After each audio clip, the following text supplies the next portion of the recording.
she did compliment the girl's breast in front of me, so that was interesting to watch. Ooh.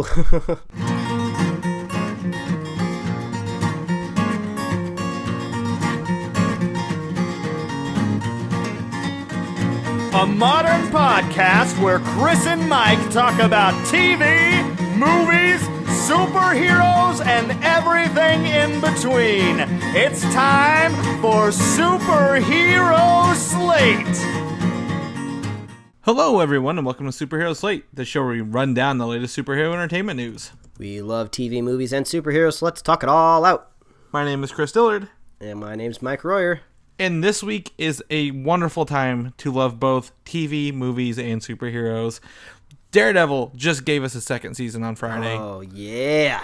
The X-Men apocalypse is coming, okay? It's on its way. We're approaching the dawn of justice faster than I could ever imagine. And so much more. Yeah, I mean, we were just talking about how we're going to have to carve out extra time next week to do the Batman, Superman, and Daredevil spoiler cast, so... And our regular show. Yeah, this is going to be a lighter weekend for us, but next week is going to be crazy. Yeah, I'm really looking forward to, I mean, that tells me that we're getting into the groove for the next, 5 years. This is how it's going to be. But it definitely wasn't really a lighter weekend for you, though. You were off gallivanting. Yeah. So, yes, I spent Thursday through today, actually. I got back not too long ago in Chicago for C2E2. If anyone ever has a chance in the Midwest to go to a Comic-Con that's not quite San Diego or not quite New York, C2E2 is the place to go. There's enough space in the aisles where you don't get claustrophobic, but it's also, there's enough people and things to do there that your money's worth the ticket price, which I think is $50, so it's not bad for one day. Yeah, that seems to be pretty standard for big cons. So yeah, they're usually always worth it too. I mean, always. Hotels are $100 a night, and that I looked on Monday, so I mean, it's a reasonably priced con, which is really awesome.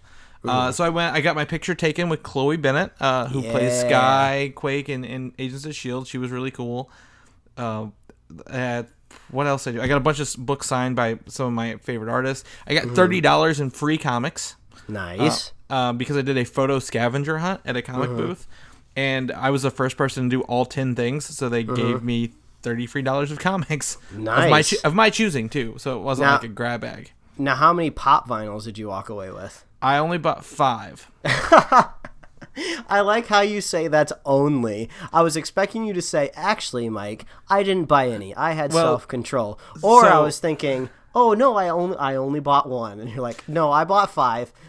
Well, so Funko is the first time they had their own booth there this year, and they were selling the Marvel Collector Core boxes, the old ones, right there on the floor. So you could buy any of them from Avengers up until the latest one, I think, which was Deadpool. And you can buy it right there and walk out with it. Really awesome. But there were several, probably close to a dozen booths dedicated to pop vinyls. Yeah, they're huge now. All rarities, even. That was the beauty of it. You can get the ones you don't find.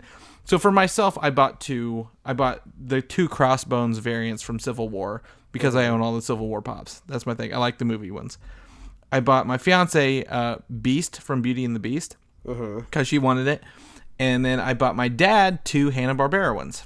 So nice. Was there any that you just couldn't quite get yourself to buy? Like you wanted them, but you exercised at least a little self-control? The unmasked Black Panther variant from Civil War was I think $35, and I'm like, I don't want it that much. So I didn't do that. I also bought a pop vinyl T-shirt, one of my first pop vinyl T-shirts I purchased, and Civil War related. I mean, I like the movie. I like the movie ones. Okay, I have to admit it. I like the movies. I don't care too much about the other ones. Are you telling me a guy that co-hosts a podcast about superhero movies likes the superhero pop vinyls? Yeah, well, I like the superhero movie ones. I don't buy the comic book versions, and I buy a lot of comic books. I walked away with 20 trade paperbacks this weekend. It was ridiculous. Man, that is. I'm just thinking about the logistics of how heavy that would be. I got to work out, my friends. I gotta work out. So it was really fun. I mean, anyone who lives in the Midwest, I drove 5 hours for it, and it was. I got people who go to my comic book store to go for the first time. They were like, oh, we'll get it all done in one day. And they're like, nope, we're going 3 days next year. Like, there's so much to do. It was really great. Awesome, but I just want to say, anyone in a wheelchair who has the opportunity to go to these conventions, if you don't dress as Professor Xavier, you're wasting an opportunity because that is what you have to do. There was a Xena in a wheelchair this year, and I called her Professor X Xena. But because it's both an X, right? This is what works. But no, it's a good time. No, I picked up on it. I picked up on it. Okay, I'm glad you did. And then apparently the artist of Batman, his name is Greg Capullo. I met him. I was in line for a hot dog, and apparently he was getting pictures with people in line to get his signing because it was literally the longest line there. And I got my picture with him because the hot dog line was blending with the Greg Capullo line. And my friends who went there to get pictures or books signed by him didn't get a photo with him, and they were so mad. Oh man, that's hilarious. Yeah, it was a great time. I love it. It's been a long weekend. I'm really worn out. I was off the internet essentially for 4 days. So a lot of this is news I've added today. I'm ready to talk about it. Are you? Or you got anything else you want to do? I mean, I don't know quite how you did it, being gone away during the Daredevil drop. I mean, we're gonna talk a little bit about our initial impressions in a little bit, but man, that would drive me crazy.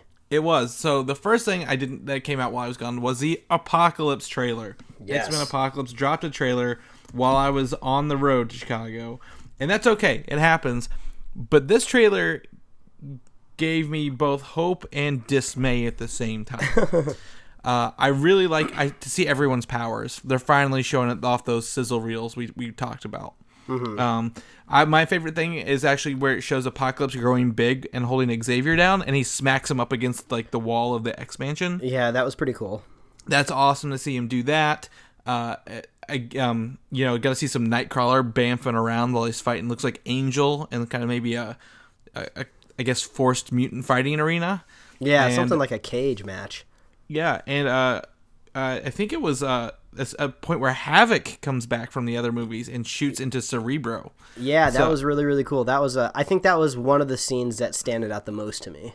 Yeah, so I mean, I really like that. However, at the same time, the more I watch this, the more it feels like X-Men 3, The Last Stand. And I just can't shake that just quite yet.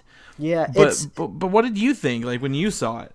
Man, it's a weird thing. So I'm trying my best to be reserved because when we talked about the very first Apocalypse trailer, I went through and I looked back at the Days of Future Past trailer. And basically, we don't get anything kind of really exciting from Days of Future Past until trailer 3. Now, you could kind of look at this as trailer 3, but technically it's the first full-length trailer. You know, you kind of got to look at the Super Bowl trailer kind of like as a 0.5 almost. So yeah. I'm still holding out that maybe another trailer will kind of get a different tone because we basically have been getting the exact same thing every trailer. We have like that same type of just like really somber tone narration throughout the thing, destruction everywhere, all hope is lost, blah blah blah, more stuff like that, apocalypse, and we still getting the things that we don't want. We're getting tons of Jennifer Lawrence. She's basically become like the Logan. She's become the Wolverine of this movie, like leading the X-Men. Like, I mean, I guess Bryan Singer can do what he wants, but putting Mystique so up front, it's just really weird. Like, how does she get there? She basically was trying to murder a bunch of people in the last movie. Like, what are we going to do with all of that? So I don't understand where her character is going to go. People are begging to see Cyclops in some sort of leading role, and he doesn't even speak a single solitary word in this trailer. We get like a couple glimpses of him, and he basically looks like he's going to be relegated to being nothing, like he kind of was in the other movies. I can forgive that because I think this is the movie that kicks off. I think we're not going to get any of the old people from these first 3 movies going forward, except maybe McAvoy as Xavier. So I think he's not going to lead until the next one. So I can forgive that. But I mean, you do make some good points. I think the drabness of their outfits is really disappointing. Yeah, I mean, people have been talking about that. We've talked about it a few times. But yeah, they're just basically armored up, ready for war. Psylocke is really the only one kind of in a comic book costume. And she also had like another little bit of a glimpse of an action scene in this trailer where she's fighting Beast. She's fighting Beast. Okay, I wasn't sure if it was Nightcrawler or Beast. So that was kind of cool because we got a little bit more action there. But I don't know, man. Like, Like, I'm going in with low expectations, just like I did Days of Future Past. I'm not as worried about this like I was with Fantastic Four. We can trust Bryan Singer, with his track record so far. But I mean, I just don't like these trailer cuts. That's all it is. Like, I do think that Jennifer Lawrence is probably going to get killed off. We're gonna get rid of basically all these old classes of X-Men people. And these new kids are basically going to rise to the top by the end, is what I'm expecting. But obviously, we don't get even a glimmer of that in the trailer, so we're still kind of left to go, oh, well, I don't know what's going to happen. Yeah, I think there's a lot of unknowns, but I think it's going to end in this big battle where everything gets disintegrated and Apocalypse is killing things. I don't know who's going to make it out of this movie either. You're right. And I don't think they'll kill Mystique. Simply because Mystique can be played by anybody because she has the power to shapeshift. And I think, she's got that lucky ability. So I don't think they'll kill her off. But she's taking the leading role. If you're going to go into colorful costumes, the 80s is the time to do it. And I don't know. I'm really excited. We got the sizzle reel I wanted. I don't know if we're going to get another trailer in the next 2 months. But... it's still there. This is a May release, right? Yeah, it's the end of May, so it's just on the same time frame of Civil War, essentially. All right, so I guess we'll have to wait and see. But yeah, this could be the last trailer. Yeah, I don't think we're gonna get another Civil War trailer, and I don't think Apocalypse will get one either. So we'll cross our fingers. But I think, again, you're right. I think we go in. I'm gonna go in with medium expectations and kind of see where it plays off. Maybe I get a little more excited after Batman v Superman: Dawn of Justice gets out of the way. I mean, that's it. Ready to go. We gotta get ready to digest this one. Yes, especially like those LA sirens that are so famously heard almost every episode. Yeah, almost every podcast. Batman v Superman: Dawn of Justice comes out this Thursday. I'm really excited. I get to see it at 6 p.m. my time. I don't know what time you get to. We're doing 7 Pacific. So they didn't have any 6 o'clock ones. No. So I don't know why they have 6 o'clock here, but I took it. It's an IMAX. I'm ready to go. Did you see? There's a little preview of what you see on the difference between regular theater and IMAX they released this week. I mean, I've kind of gone dark on this movie ever since the last trailer. They've been like little clips here and there. I mean, they've just been cramming everything that they can. Like, go see this movie. I'm just like, okay, I already bought the tickets. I don't need to watch anything else. Yeah, I mean, it's not a new clip. It's essentially a scene from the other trailer, and it shows how much more the IMAX gives you vertically on viewing space. I see what you're saying. Gotcha. But it's, I don't know.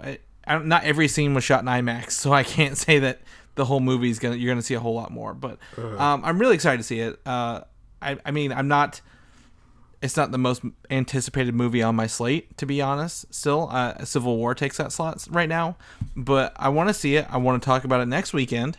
It's definitely the most curious, that's for sure. It's been so long coming. So long. I learned this week that they cut the Riddler and the Joker out of early drafts of the film. Oh, wow. Okay. So, I mean, imagine if they'd been in there right now, how much overload this movie would have been. It'd be like a 3.5-hour movie. Yeah, and I mean, we're getting a rated R cut that's 3 hours long with the DVD release. So, I'm really excited to see that. Like I said, IMAX, 6 p.m. on Thursday. So we're not going to talk about it until Saturday.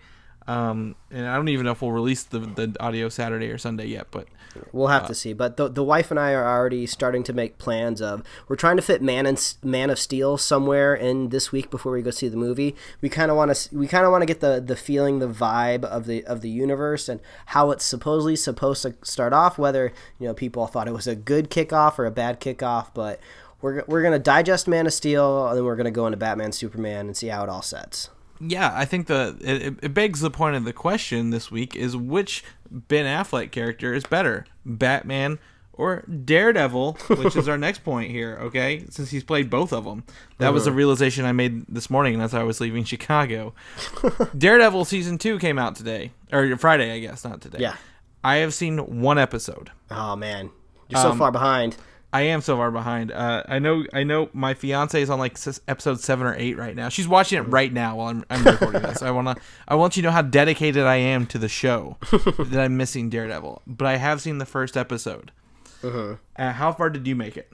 So I think we're right around episode 9. I don't remember if we're about ready to get into it or if we finished episode 9. So we've definitely been binge watching for sure when we've had time. So we watched a ton on Friday. We watched a ton last night.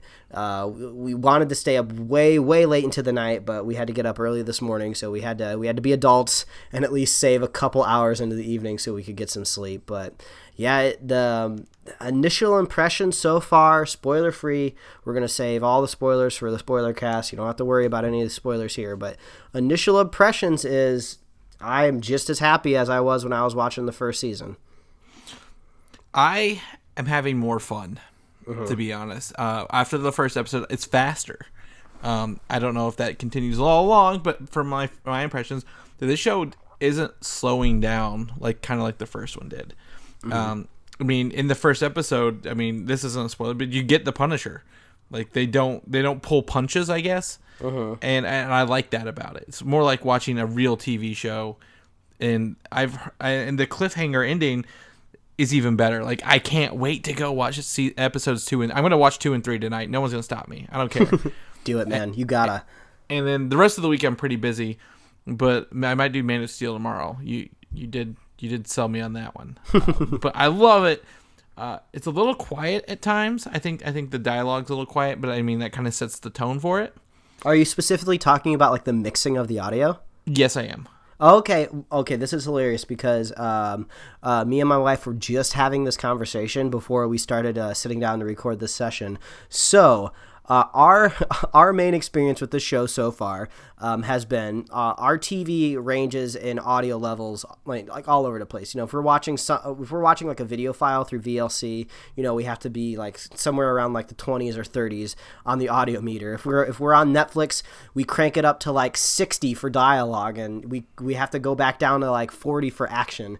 So basically, that's how Daredevil's been working out for us. If people are fighting, we go down to about 45. When it's a dialogue scene, we have to go up to the high 60s. It's been a little stressful, and I actually did a little bit of research on this because I wanted to know why this was a problem, because I've had this problem before, not just with Netflix and not just with our home theater PC, but I've had it with Blu-ray players and stuff. And basically it just comes down to all of these shows are $1 million productions. Tons of high-tech equipment goes into capturing this audio, capturing everything, and it's all mixed together by professionals with decades of experience. And basically all of this experience is being crammed through little tiny speakers on your TV, all these different channels of audio. They're mixing all of this stuff expecting the high-end scenario of somebody having a 5.1 or 7.1 surround sound system that's just crazy and off the wall. And it's just no, man, I just got this TV with the speakers that are built in. I'm not exactly an audiophile, so I don't really care to try to wire my apartment with tons of speakers.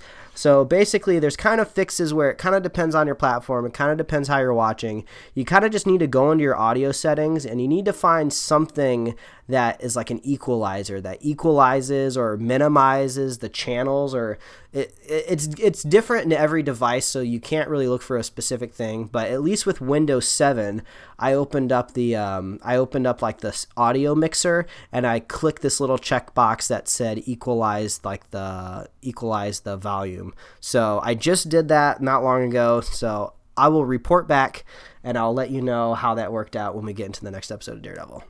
Okay, cool. Because I was at the hotel room where I watched my episode, so I wasn't about to delve into the specifics on how to adjust that. But in my house, I do have a 5.1, and the bass hits really hard, and I like it. But it's the dialogue's still quiet, even if you have a 5.1. I don't care what they say. The dialogue is still quiet, and the hits are still loud. So I'm excited to see how that works out as well for you, and maybe see where the season goes. I'm really excited. Tell us your impressions. Email us your review. Tweet us, quick spoiler-free things on the please tweets. Spoiler-free, please. Yeah, or by Saturday we will have watched everything. That's my goal. If I'm gonna have to put in some major hours to get this done. So just email us. I won't read the emails. If you have spoilers in it, say spoilers in the email title, and we'll check it when we're done. Just let us know what you think. I'm really interested. Which leads me into the next thing we talked about last week. Netflix's Luke Cage. And the first preview of the show released on Friday as well, and it's really funny and entertaining, and kind of I think sets a great tone for the show. So Luke Cage, it looks like he's in a boxing ring or a boxing area. I guess that's big in New York. I don't know. It's like it's similar to like Daredevil's like boxing gym kind of. Yeah, and people point some guns at him, and he's like, "Apparently, you haven't heard of me." And they shoot him, and like you can see his clothes getting torn, but nothing's happening because he's bulletproof skin. And then he's like, "I'm sick of buying new clothes," which is really funny. And I think the bullets were ricocheting off of him too, which was not really something we've seen in the movies so far, or I guess TV show so far, but. It was really funny, and then it set with some music, and our first look at the new logo for Luke Cage, the official logo. And it looks way different than I expected it to look, actually. It's got a very, like, old comic book vibe to it, and but it's got that same Marvel look at the same time, like the black background with, like, the lens flares across it, but it looks like, resembles... Luke Cage is like a rock, and he's got unbreakable skin, and I'm really excited to kind of see where this goes, and because it's coming out September 30th this year. Oh yeah, I'm super hype. I don't know if how many characters are going to be populating the season 2 of Daredevil. I'm interested to see what they do. I don't know if Luke Cage is going to somehow swoop in. I don't think he is. We haven't heard any reports on that, but it's super cool that we're getting previews like this, like in the midst of a new season of Daredevil. It's like they keep hitting us with new Netflix stuff, and I love that. Yeah, I think it's going to really pick up going forward. I really do. And another bit of fun fact for Luke Cage, and this came out today, is Paul McGuigan directed episodes 1 and 2. And you might be thinking to yourself, Chris, who's Paul McGuigan, and why is this important? So he directed 4 episodes of Sherlock so far. Nice. Including, I think, the empty hearse and the pink one about the lady with the pink bag. I don't remember what it was titled. So I love Sherlock. Love it.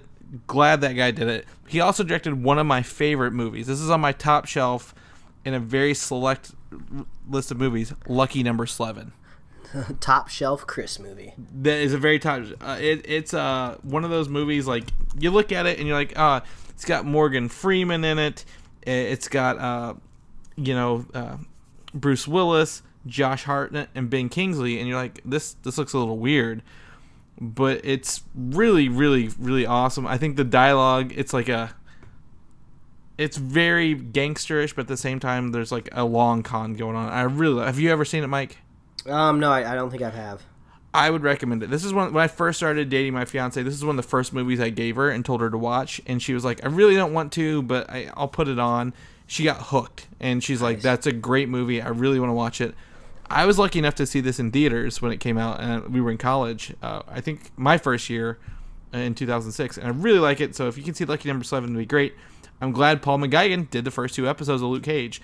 Yeah. Looks like it's really coming together really well. I was worried about it, but it looks spot on. I think it just goes to show you that Netflix and Marvel teaming up, they can get whoever they want. They don't have to worry about scraping the bottom of the barrel to get someone to direct a little streaming TV show. Like, these things are huge and massive now. They're not pulling any punches, as we would say. Yeah, great quality. Which brings us to some confirmation news for Iron Fist. Finn Jones has been confirmed by Marvel to be Danny Rand. Yes. The Iron Fist. And Chris, my lovely co-host here, who has the utmost journalistic integrity, made sure to tell everybody when we talked about this a couple weeks ago that this was purely rumor, but it was a strong rumor. But so we sided on the side of rumor. So it looks like we're circling back around to let everybody know that has finally been confirmed. Yes, and the image that Marvel released makes him look a little better. Like, I think he's going to be a good Danny Rand. He looks like the Iron Fist from the comic books that I know. And I think it's going to be a great series. Like we talked about, Marvel's not pulling punches. Like, they don't have to rush the casting for anything. They've waited and got who they wanted, and they're going to work on the series, which is awesome. And, I mean, it kind of gives me a little maybe indication that maybe they're saving a little spot for him in Luke Cage to show up, so we can have a Power Man and Iron Fist kind of combo in one of the episodes. Yeah, I mean, they're definitely not opposed to combos. We had plenty of Luke Cage, Jessica Jones combos. So they're definitely not opposed to bringing in these characters when it's basically not their time yet, not their show. So yeah, you expect anything.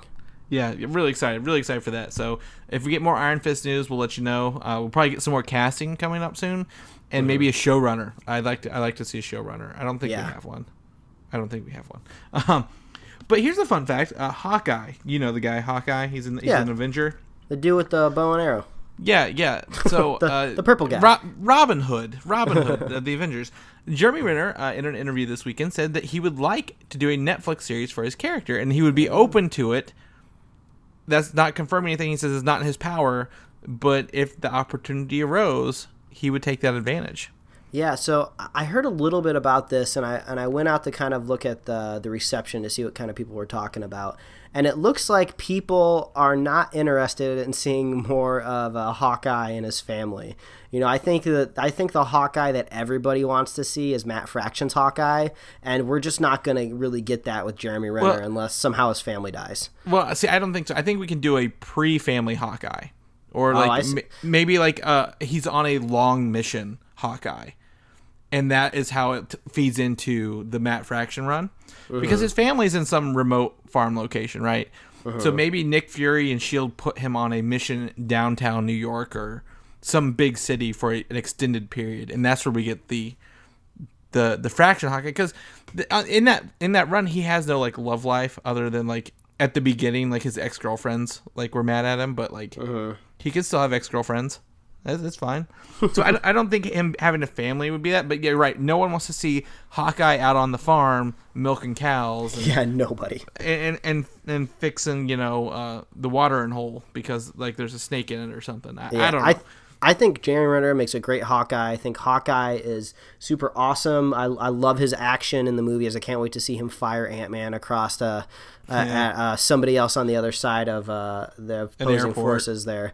Yeah. But yeah, I mean, I think it could work. I think at the very least, I would love to see him pop up in Agents of S.H.I.E.L.D. I think that would be cool. I think he's really underutilized, especially he's got a great skill set, and I think he's not utilized enough in the movies to where, like, if you brought him in a S.H.I.E.L.D., it would be a big enough cameo to, like, get people to tune in, but not too big where it takes away from the show. And especially because Samuel L. Jackson probably won't come back to the show. I don't think he's been on it since first season. No. But yeah, I agree. Agents S.H.I.E.L.D. be great. Maybe Marvel's Most Wanted, since technically he was an operative with Mockingbird. Yeah, that would be rad. And I think that type of show, the way I've been hearing about it, could use a little bit of Hawkeye. Yeah, so really excited to see where that goes there. I'm down with it. Will it ever happen? Probably not. But I'm glad to see people are open to the ideas. They like the characters and they want to do more of them. On that note, we got some Avengers Infinity War news. Ooh, hot scoop. That's a few years away. We don't get too much Infinity War news around here yet. Well, when you say a few years away, it's technically 2 years away.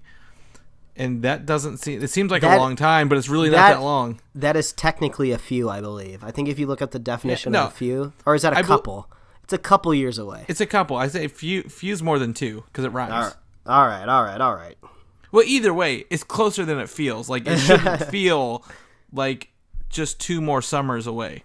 So, new characters will appear in Infinity War, according to the Russo brothers. Like, comic book characters and superheroes we have not seen yet will make their first appearance in Infinity War. Okay, so they're not necessarily talking about, like, Miss Marvel or anything, or Captain Marvel. Like, we're going to see something new. Well, no. These are existing characters will make their first appearance in Infinity War. Okay. Captain Marvel may show up beforehand because she gets her own movie, which is, I think, after. It's the first one after Infinity War. But these may be characters we've never even dreamed of showing up just yet. And I off the top of my hand, I couldn't tell you who that could possibly ever be. But maybe like my favorite character, the Sentry, could show up. I see what you're saying. Okay. I mean, it wouldn't be a bad way to maybe introduce an Inhuman before they get their movie, just to kind of get their foot in the door a little bit cinematically. Yeah, I totally agree. I think anyone who has a movie after Infinity War will show up in the first one, especially the Inhumans. And we're going to talk about the Inhumans later, believe it or not. And it's just other characters maybe involved with Civil War that we haven't really thought of just yet. And And I can't think of anything else off the top of my head of people. Maybe an Adam Warlock. So maybe some cosmic characters who won't appear in Guardians of the Galaxy as well. Yeah, maybe coming together to fight Thanos. I still think, I don't know what movie it might pop up in, but I still really think at some point in time we're going to get a Red Hulk. I think Red Hulk is going to happen sometime. Okay, that's a bold statement. We'll see. I could definitely see a She-Hulk before a Red Hulk, actually, in my book. But you're probably not too far behind, especially with Civil War coming up and General Ross appearing. And also, we should expect a new Spider-Man outfit for Infinity War. On this one, I'm going to call duh, because I think in Spider-Man the movie, he will have a different one than he has in Civil War. He's going to have an Iron Man kind of evolution of suits where there's subtle differences. He's not going to have 40, like a Mark 40 Iron Man or Spider-Man suit by Infinity War. Yeah. But I mean, the suit has kind of always evolved, even when it hasn't really been for specific movie purposes, like he needs new functions. I mean, the suit changed in the Amazing Spider-Man movies. I'm not 100% sure how much the suit changed in the original trilogy, but I'm sure it had different tweaks in it. One, if I look at it, the original Spider-Man trilogy movie, 1 was a suit, and then 2 and 3 were the same suit. Gotcha. But then there was a black version of that same suit. So I actually looked up the history of Spider-Man suits this week. That's the kind of stuff I do in my spare time. I want to point out here, I was at a Comic-Con this weekend, so my question I asked everybody who I could find, famous or not, was what superhero / comic book movie are you most excited for this year? And I talked to Ryan Stegman, an artist. He actually was the artist on Superior Spider-Man and Scarlet Spider and some other Spider-Man stuff for a long time. And he said Civil War because he likes the Spider-Man suit so much. Nice. So coming from a guy who draws Spider-Man for a living very frequently, loves the new Spider-Man outfit. Really awesome to hear that. Yeah, I mean, that Superior Spider-Man suit is killer also. So, I mean, take it from that man. He knows what he's doing. Yeah. And that kind of brings us to our next thing, Captain America Civil War. This is a movie that almost everyone said they were excited for this year. Like, this is kind of unanimous. Mark Waid, famous writer, Civil War. Nick Spencer, another writer, Civil War, and so was Ryan Stegman, and a couple other people. Civil War was the winner overall. And we have been confirmed from the Russo brothers there are post-credit scenes.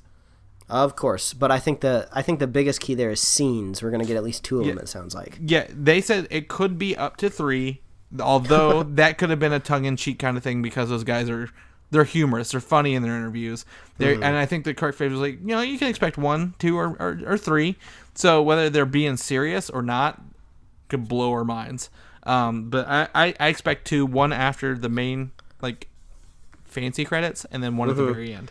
What do you think that we might see there? Obviously, it totally depends on kind of what happens in the movie, but what do you lean in? What do you think it's going to reveal? So, normally, my theory is that the Marvel movie post-credit scenes will always tease the movie 2 movies ahead of it. So, for this one, I imagine it will be teasing Guardians of the Galaxy since they're already filming it. However, Doctor Strange needs a little love. And they filmed most of it. So they can probably be teasing Doctor Strange in one and maybe Guardians of the Galaxy in another. Yeah, I think one of the post-credit scenes will probably continue on the story of Cap in some way. Just like how in Winter Soldier, one of our post-credit scene was Bucky walking around that museum. So I think the post-credit scene that we'll get focusing on another movie, I think Doctor Strange wouldn't be out of the ordinary. I kind of think the post-credit scene might focus a little bit on like magic. I really can't wait for Marvel to kind of get into this mystical world where it's not space. Even when you look at space and you go, okay, space kind of has similar attributes to magic, because aliens can do different things. It's still kind of all explained by science. I really am looking forward to Marvel getting into something that they just can't quite explain. Even with Ant-Man, when you're going to that subatomic level, that's all science. Even though stuff in that level gets really weird and trippy, it kind of seems like a different dimension, But yeah, I want to see a little bit of magic. You're not wrong. So here's how I imagine this working, and this is pure theory, my own creation right now. That in Civil War, the comic books, Captain America is killed at the end, but he's not really killed in the books. What if he is, quote unquote, killed, but then meets Doctor Strange in the afterlife dimension? Ooh.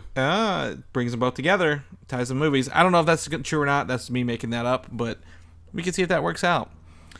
However, here's a fun fact for you. If you want to know how long it'll take you to watch the entire Marvel Cinematic Universe, including movies, TV shows, shorts, and one-shots, up to the end point of Season 3 of S.H.I.E.L.D., so that includes Civil War, 122 hours, 26 minutes per Geekritique.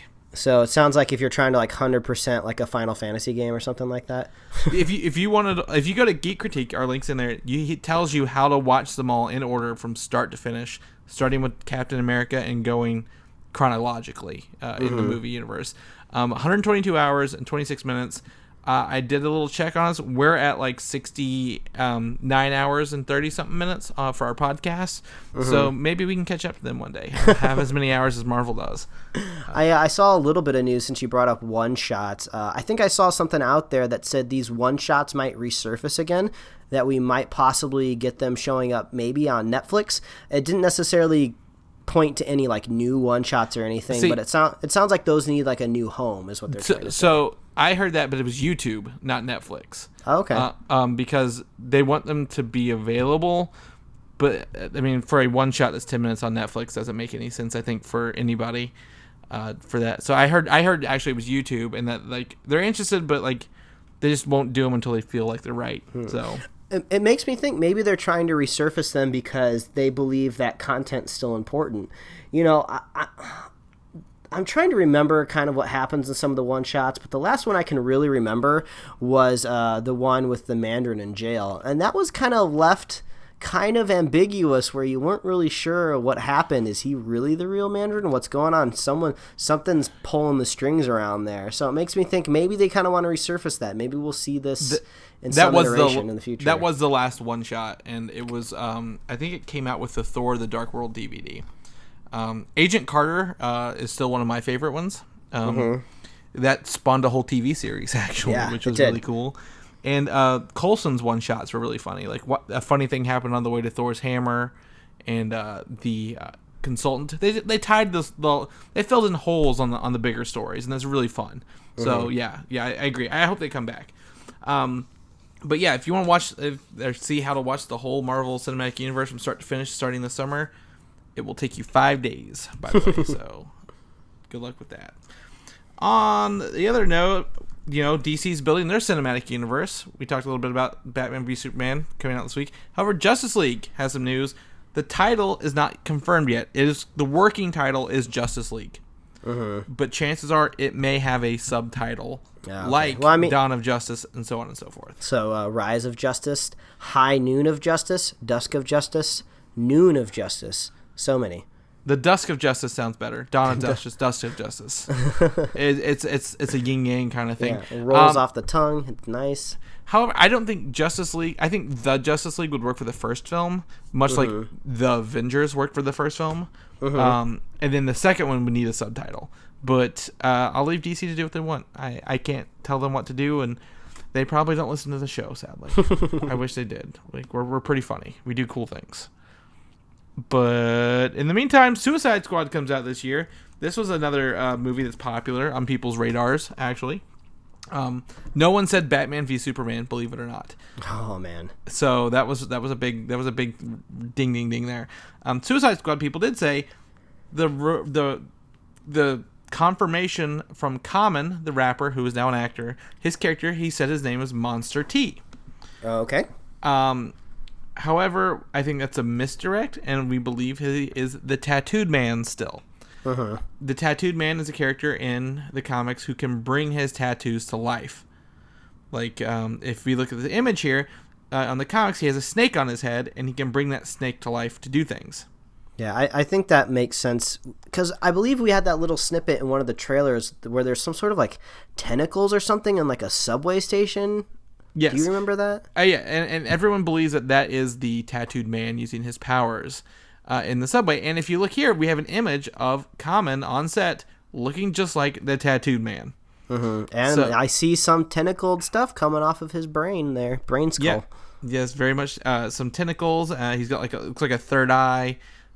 His jacket is even like a big mouth of something. So I don't know what he can do, but I think Monster T is monster tattoos, and he can make the tattoos become monsters and stuff like that. So makes sense to me.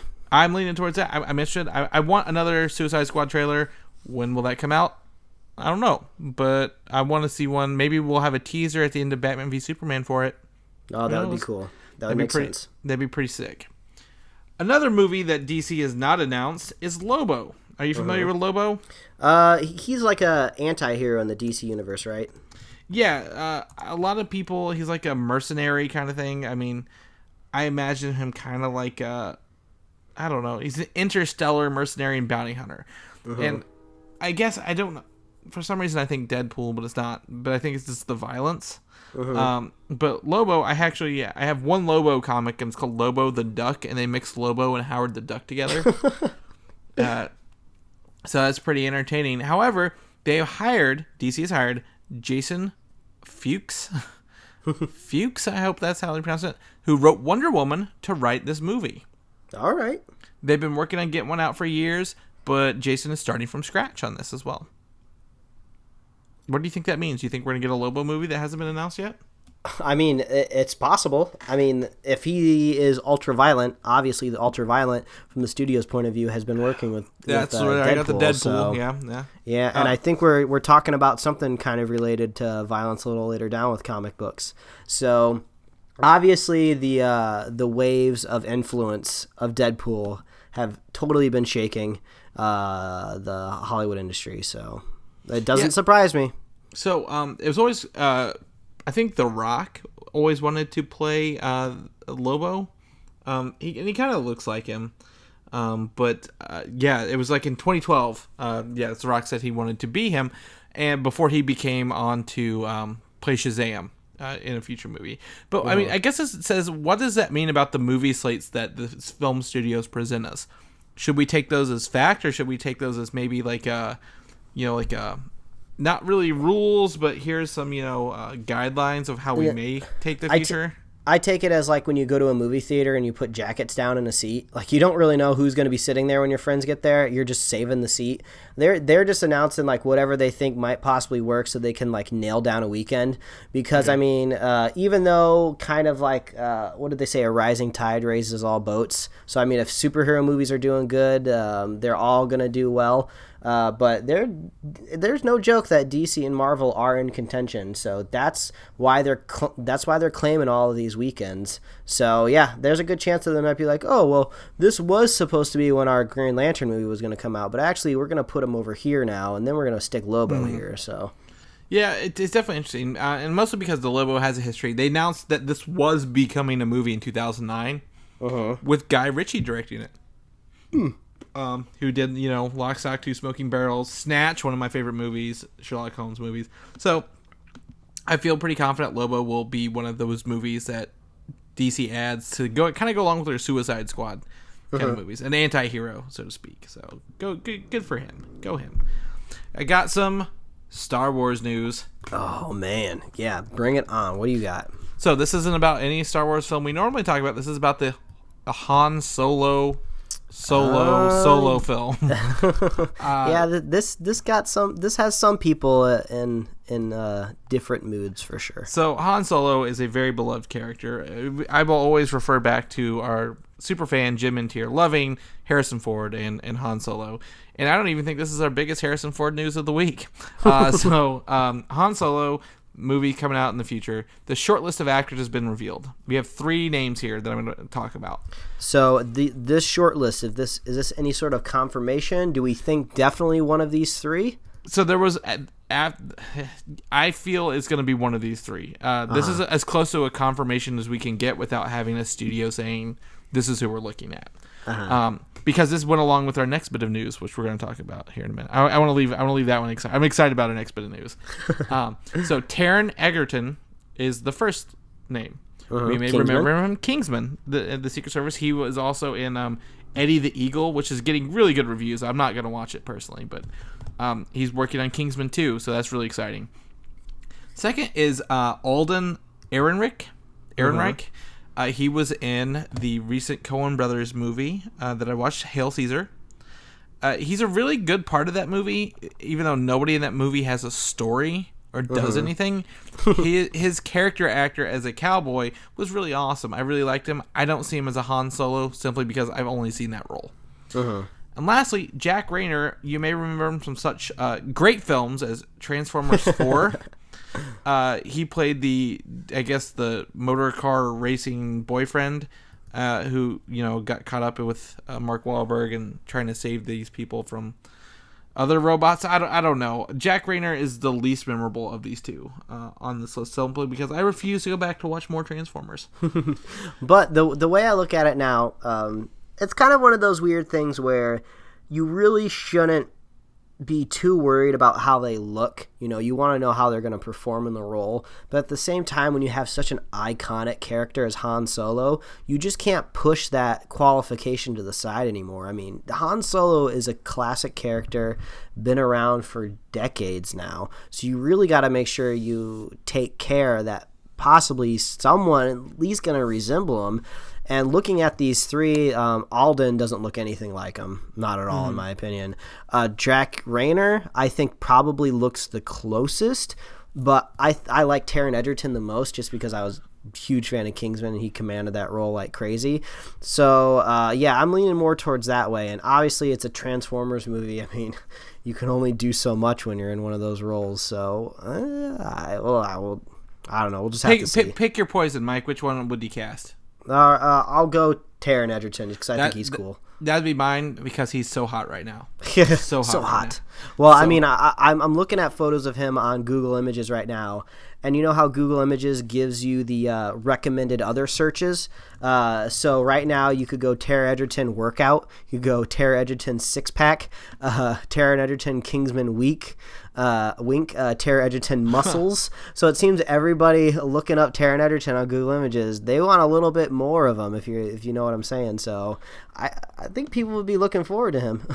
Yeah, I mean, again, the fact Kingsman got a sequel out of nowhere, one of the first rated R comic book movies of recent history, I think it spawned Deadpool's into what it is now. But I honestly, I would choose him simply because I've seen him the most, and I think he could pull off. Get him his hair a little longer. I think he could do it. I think he could do the Han Solo look. And Eddie the Eagle, his performance has been heralded in that is great. Again, I like the Ehrenreich. I don't even know. But he was really good in Hail Caesar, despite that movie just being a total waste of time. So I don't know. We'll figure it out. We'll play more. At least we don't have to worry about them recasting Harrison Ford in Indiana Jones 5 and the sequel we never asked for. Oh man, this was probably the most debated news of the week for sure. Yes, Disney / I guess Lucasfilm or whoever owns it announced Indiana Jones 5 is coming out July 19th, 2019 with Harrison Ford and Steven Spielberg both returning to the movies. And it looks like the same writer as Kingdom of the Crystal Skull. So it looks like they're just getting a do-over. It's almost what it looks like. So here's the bit. I've looked into this and I've been conversing with people. And I got to give Jim Mintier. I asked him because Harrison Ford is his idol, and that's his boy. Yeah, and we all know how Kingdom of the Crystal Skull went. So apparently, Kingdom of the Crystal Skull was a George Lucas written film and story by George Lucas. And this one is back to Steven Spielberg being in control. Despite Spielberg directing the last one, I'm not going to give him any slip. Like that's still on some of him. But this one is going to go back to more Spielberg being in control of everything. And I'm a little more okay because I believe Disney owning Lucasfilm doing this movie means we're going to get something better than Kingdom of the Crystal Skull, but maybe not quite on par with, The Last Crusade. I think we're getting a middle Indiana Jones movie here. I think we have a better shot this time around, for sure. I think anybody could say that. But it's just like, are we really returning back to Indiana Jones again? Like, what are we gonna do here? I mean, some people were saying that Harrison Ford is actually older than Sean Connery was when Sean Connery was like supposed to like play his dad in the movie. Mm-hmm. So I mean, like, Harrison Ford is old. Is he going to be able to be just as action-packed as he was? Obviously not, so they're going to write the role a little differently. There's nothing wrong with being a little older. But, I mean, that's kind of was the symptom. I guess the antidote for that in the last movie was supposed to be Shia LaBeouf. His son was kind of supposed to be taking up the mantle, I guess, in a way, but that didn't pan out. So, and Shia LaBeouf has basically gone Hollywood AWOL. So I could say that we're not going to be seeing him in 2019 in this movie. So, I mean, do we just write his son out of the film? Maybe do we write in a daughter? Like, where does Harrison Ford go in this adventure of Indiana Jones 5? I'm just trying to see what else we can add, you know? So I would say that they just recast his son. To be honest, that's what I would do. I'm not as familiar with my Indiana Jones lore as I am with other things, but did they recast his like love interest in other films, or was it just different girls? I think it was different. I believe it was just different girls. I can't speak to that to the truth, but okay. I don't know. Maybe we're just being too hard on this. Well, I think we got Star Wars syndrome here. We were burnt on the last one. And all the check marks are there, like, oh my gosh, these things could happen and be bad. And I think we're just my reaction is the same as I had with Star Wars, to be honest. But I think Disney has better teams involved, more money, and they're not gonna let them do something stupid. Yeah, I mean, honestly, what I think is like, when they bring up these old franchises, every studio is just like, how do we turn it into a trilogy? How do we get multiple movies out of this? I could possibly see an Indiana Jones 5 with Harrison Ford, but I just cannot see an Indiana Jones 6 with Harrison Ford.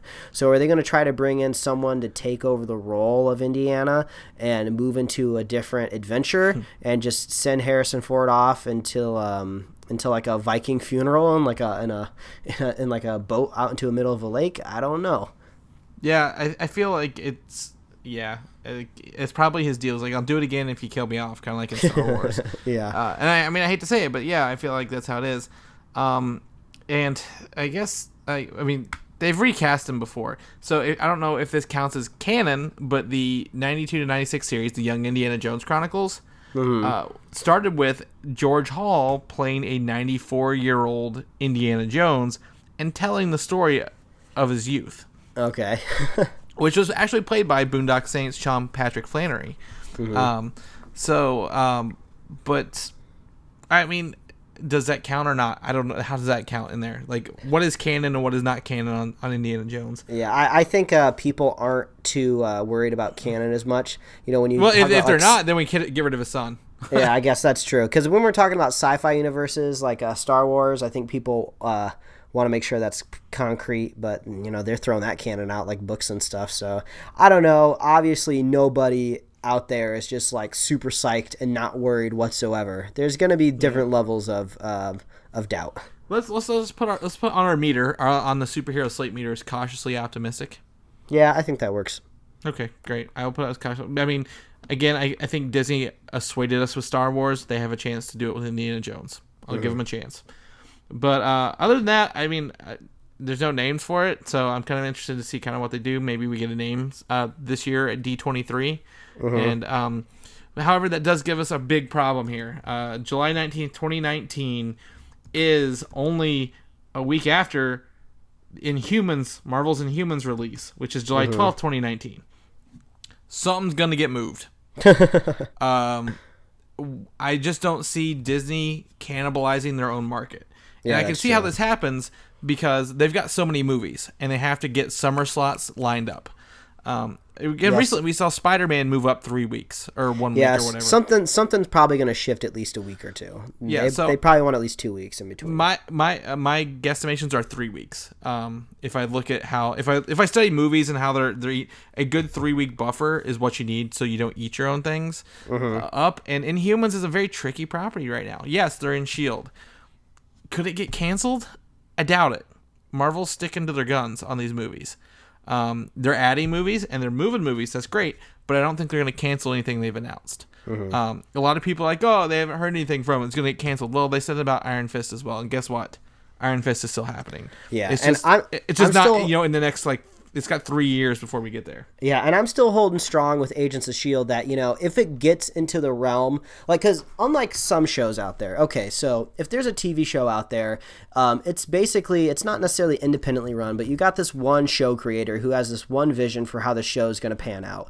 And if the network looks at it and go like, okay, this isn't working out too hot, we're going to have to cancel this. But okay, so if Agents of S.H.I.E.L.D. isn't working out too well, ABC is not just going to cancel it, because guess what? ABC answers to Disney, and Disney's like, no, we got bigger things to worry about. If Agents of S.H.I.E.L.D. isn't working out, you throw out and fire the cast that's not working. You get in a new writer's room, and we'll just reinvent the show. I really don't think Agents of S.H.I.E.L.D. is going to go anywhere. Obviously, as you can tell, how rough that first season was, and the show went nowhere. They're going to hold on to this thing like to dear life. And like I said, I think last week, I'm totally fine with them refreshing the cast if they need to. I mean, I think they've held on to Agent Ward a little too long.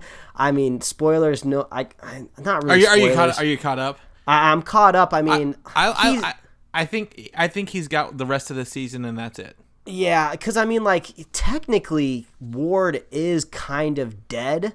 I don't know if technically if they can find a way to kind of bring him back.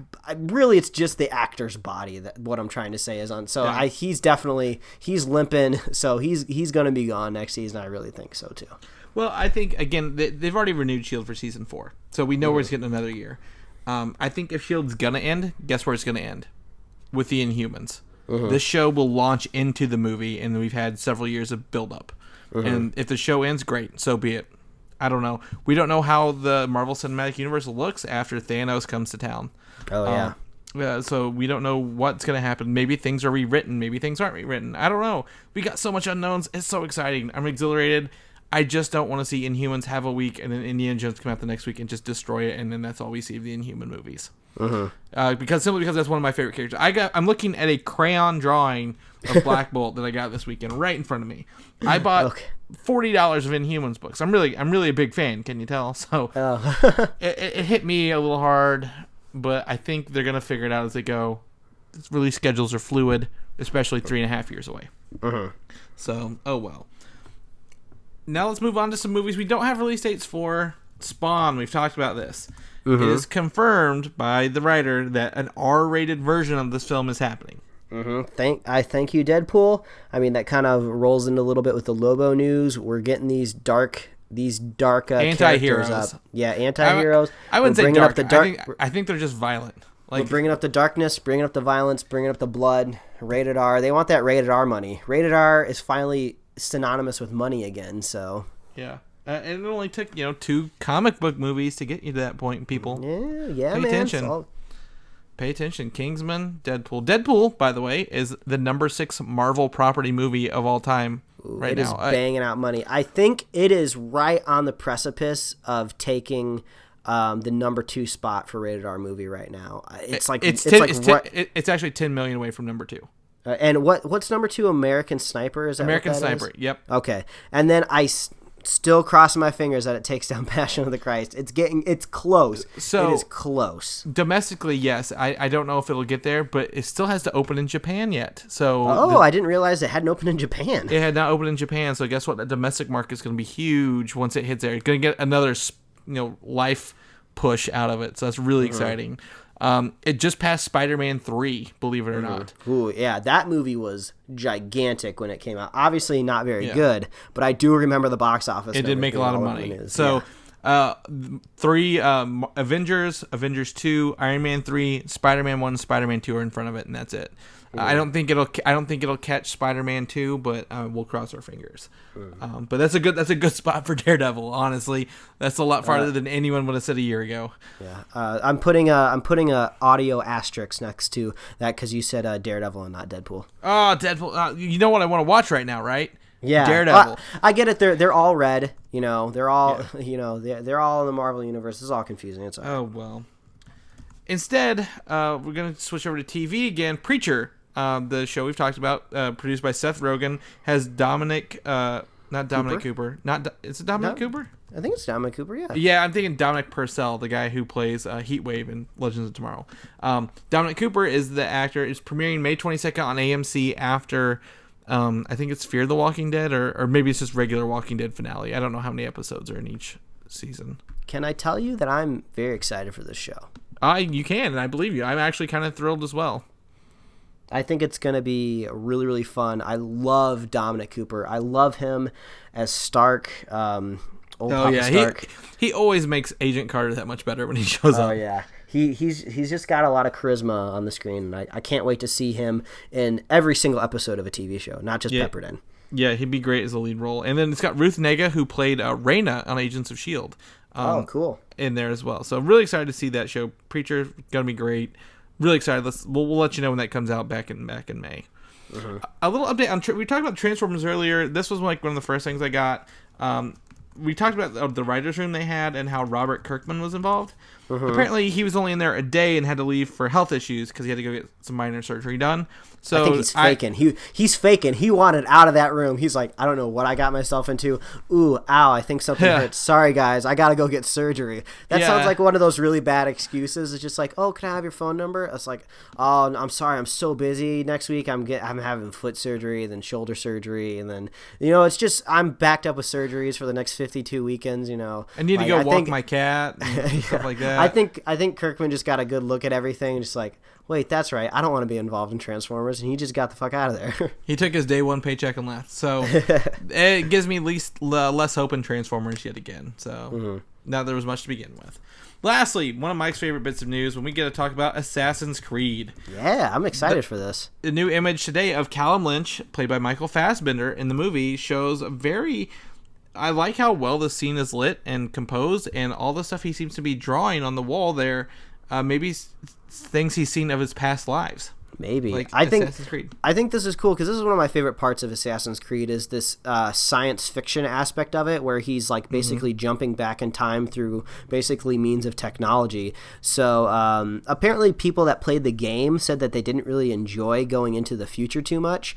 I haven't really played any of these games into the ground too much, but I really like the premise around Assassin's Creed. So I think the movie's going to pull it off really, really well. Yeah, I mean, well, you're not playing into that point. Like when you play in the future, you don't have your assassin abilities, and I think that's why the people didn't like it.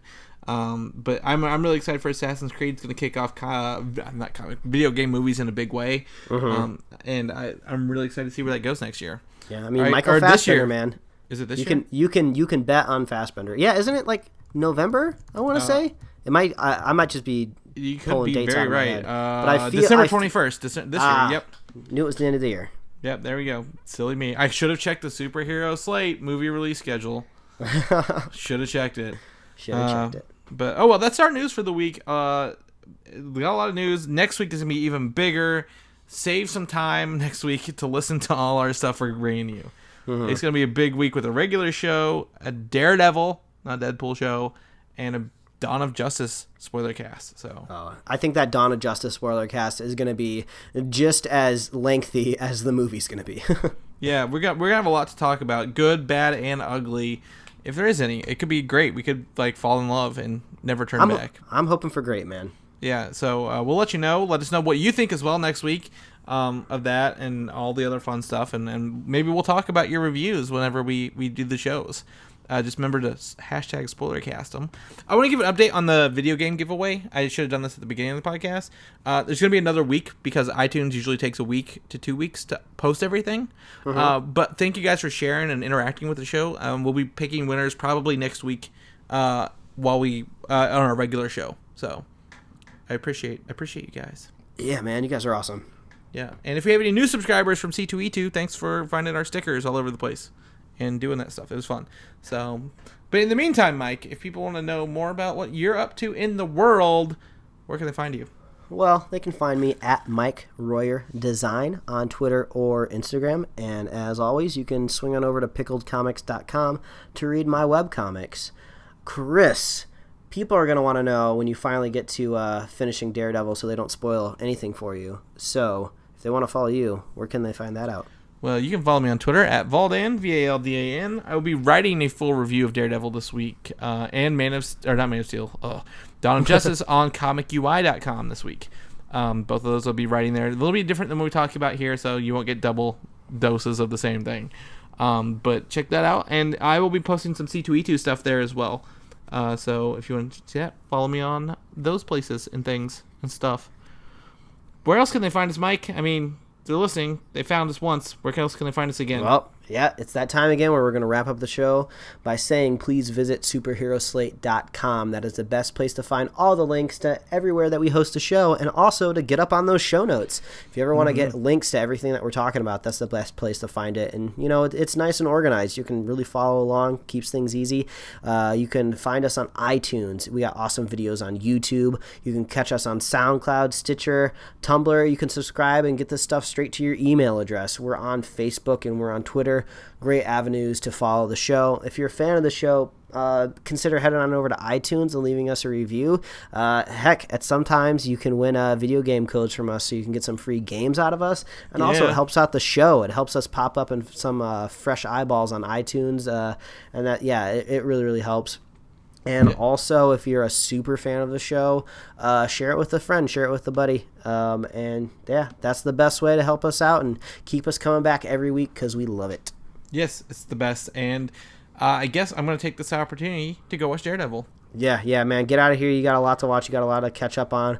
And, oh, man, it gets crazy. It gets crazy. Well, I will probably post spoiler-free reactions on my Twitter as I go now. So, follow me for that. So cool. We'll see you guys next week. Enjoy your weeks, and don't forget to watch Dawn of Justice. All right. Bye, everybody. Bye. Thanks for listening, and don't forget to subscribe.